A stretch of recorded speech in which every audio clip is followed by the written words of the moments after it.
दिलचस्प पौराणिक कथा में आज हम सुनेंगे भगवान श्री कृष्ण के सबसे बड़े भक्त कौन थे। इसकी कथा द्वापर युग में घटित कृष्ण और राधा की कहानियाँ कौन नहीं जानता। उस वक्त देवताओं में यह चर्चा थी कि राधा ही भगवान कृष्ण की सबसे बड़ी भक्त है, पर इस बात से एक व्यक्ति सहमत नहीं थे और वो थे नारद मुनि। वह अपने आप को ही भगवान कृष्ण का सबसे बड़ा भक्त मानते थे, पर देवताओं में राधा रानी के विषय में चर्चा सुनकर उन्हें जलन महसूस होने लगी थी। नारद मुनि के स्वभाव से भगवान कृष्ण भी अच्छी तरह अवगत थे। एक दिन नारद मुनि कृष्ण भगवान से मिलने द्वारिकापुरी गए थे। उन्हें आता देख भगवान श्री कृष्ण अपना सिर पकड़कर बैठ गए।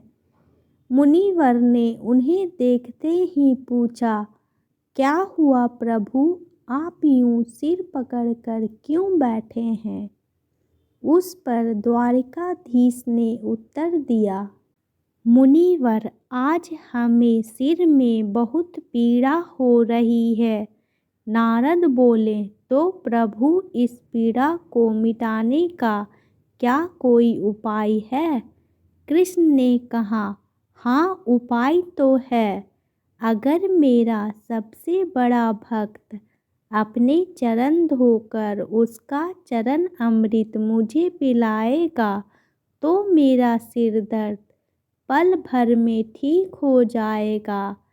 कृष्ण के मुख से यह उपाय सुनकर कुछ पल के लिए मुनिवर सोच में पड़ गए कि यूं तो मैं ही सबसे बड़ा कृष्ण भक्त हूँ, लेकिन अगर मैं अपने पैर धोकर उसका चरण अमृत प्रभु को पिलाऊंगा तो मुझे नरक जाने जितना महापाप लगेगा।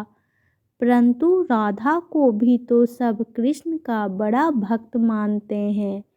इतना सोचने के बाद भगवान कृष्ण से आज्ञा लेकर नारद तुरंत राधा रानी के महल में जा पहुँचे और उन्हें प्रभु के सिर में हो रही पीड़ा एवं उसके उपाय के बारे में वृतांत सुनाया। वह सुनकर राधा रानी ने एक क्षण का भी विलंब न करते हुए अपने चरण धोकर उसका अमृत एक कटोरी में नारद मुनि के हाथ में लाकर दिया और कहा, मुनिवर, मैं नहीं जानती कि मैं भगवान कृष्ण की कितनी बड़ी भक्त हूँ, पर मैं अपने ईश्वर आराध्य को पीड़ा में नहीं देख सकती। राधा के मुख से वह सच्चे भक्ति भाव के शब्द सुनकर नारद मुनि की आंखें खुल गई और वह समझ गए कि राधा रानी ही कृष्ण की सबसे बड़ी भक्त है और प्रभु श्री कृष्ण ने यह लीला मुझे समझाने के लिए रची थी। Please like and subscribe my channel.